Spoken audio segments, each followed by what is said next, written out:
Hey everyone, welcome back to Shock Story with Billy. If you're into mind-blowing, spine-chilling, and downright insane real-life stories, then you're in the right place. Today's story is so crazy that if it weren't 100% real, you'd think it was a plot from one of his movies. We're talking about the legendary Nicolas Cage, an actor famous for his over-the-top performances, strange obsessions, and wild spending habits. But what if I told you that at one point, Cage believed he was actually cursed? What if I told you that his downfall wasn't just due to bad choices, but a supernatural force from a haunted house he bought? Yeah, you heard that right. This is the bone-chilling true story of how Nicolas Cage's life was ruined by one of the most haunted mansions in America. The rise of Hollywood's wildest actor. To understand how things went so horribly wrong, let's go back to the early 2000s.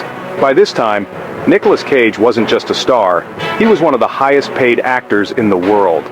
He won an Academy Award for leaving Las Vegas, and Hollywood was throwing him into blockbuster after blockbuster. Con Air, The Rock, Face Off, National Treasure. The guy was unstoppable. And when you make $20 million per movie, what do?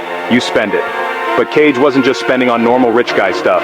He was buying the weirdest things imaginable. A private island in the Bahamas, a dinosaur skull worth $276,000, shrunken pygmy heads, yeah, seriously, 2 albino king cobras, a 9-foot-tall pyramid tomb for himself in New Orleans, and then, of course, there was the mansion that would ruin everything. The infamous LaLaurie Mansion, a house of horrors. In 2007, Cage made one of the strangest purchases of his life, the LaLaurie Mansion in New Orleans, a place with such a terrifying past that even the locals won't go near it. This wasn't just some haunted house where doors creak and lights flicker, no. This was a house of nightmares with a history so gruesome that it makes horror movies look tame. The mansion once belonged to Madame Delphine LaLaurie, a wealthy socialite who lived there in the 1800s. On the surface, she was a respected member of society, but behind closed doors, she was a sadistic serial killer, torturing and mutilating enslaved people in her attic.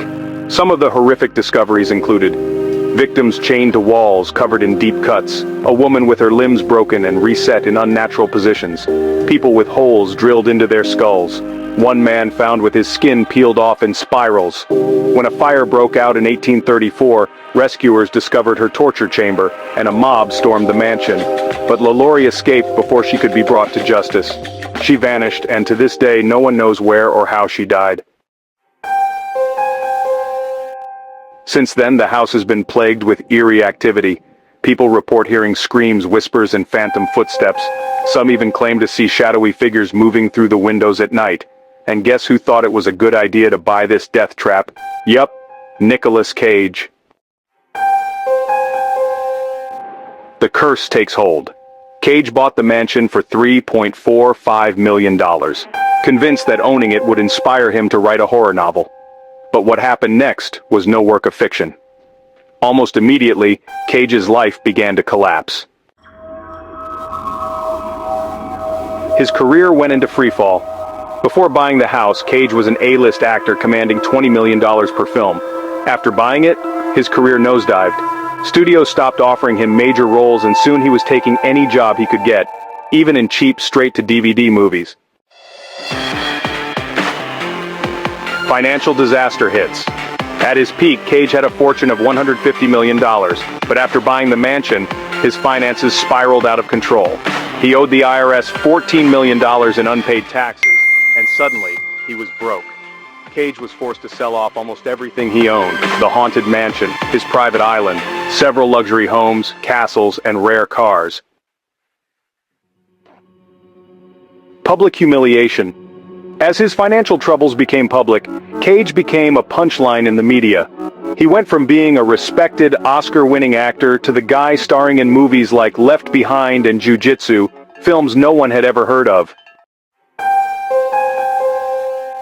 Did Nicolas Cage escape the curse? By 2009, just 2 years after buying the LaLaurie Mansion, Cage was so deep in debt that he had no choice but to sell it. And here's the craziest part. He never even spent a single night in the house. He later admitted in interviews that he had a strange, eerie feeling about the place. He claimed that after he bought it, he felt like he was being watched, even when he wasn't inside. To this day, Cage refuses to go near the mansion, and he never talks about it unless asked. So, was it a curse? There are two ways to look at this. One, it was all just a coincidence. Maybe Nicolas Cage just made bad financial decisions, and the mansion had nothing to do with it. Two, the house really was cursed. Everything started going downhill the moment he bought it. Was it Madame LaLaurie's ghost punishing him? Was the mansion's dark energy responsible for his misfortune? Whatever the case, one thing is certain.